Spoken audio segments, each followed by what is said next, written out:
মাননীয় যিনি প্রধানমন্ত্রী রয়েছেন ওনার ওয়াইফ হলো একজন ডাক্তার। উনি ডাক্তার হিসাবে কি এই জিনিসটা বুঝে না যে 400 সন্তান আমাদের মারা গিয়েছে? সরকার এবং রাষ্ট্রের কাছে প্রশ্ন চাই, সেটা হলো আমাদের 400 শিশু গেল কোথায়? এবং এই যে 400 শিশুর যে মৃত্যুর জন্য সরকারকে সে জবাবদিহিতার আওতায় আমাদেরকে নিয়ে আসতে হবে। আমরা ভ্যাকসিন আসছে নাকি আসে নাই, কোন ব্যবস্থা হয়েছে আমরা সেগুলো বুঝতে চাই না।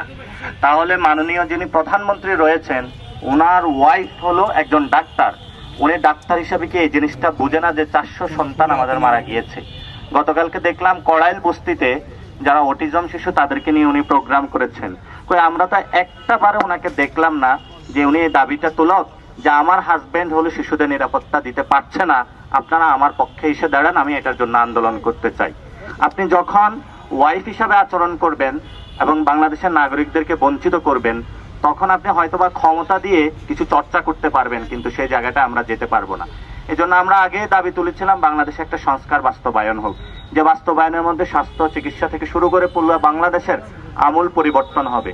সেই জায়গায় সরকার আমাদেরকে উপহার দিয়েছে কি 400 লাশ, এবং সেখানে সরকার আবারই যে লাশের যে গণনা সেটা তো সরকার চুরির অংশ নিয়েছে।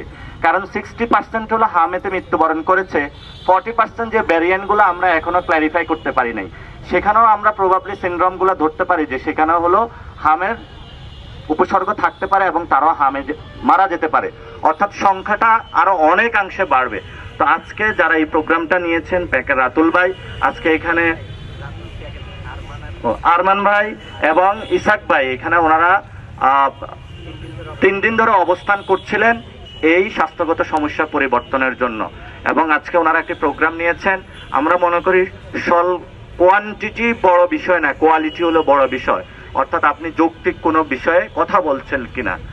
এই যে গতকালকে বিদেশে ইউরোপিয়ান একটা রাষ্ট্রে যে বিদেশে একটা ড্রোন এসেছিল, এই জন্য প্রাইম মিনিস্টার হলো পদত্যাগ করেছে।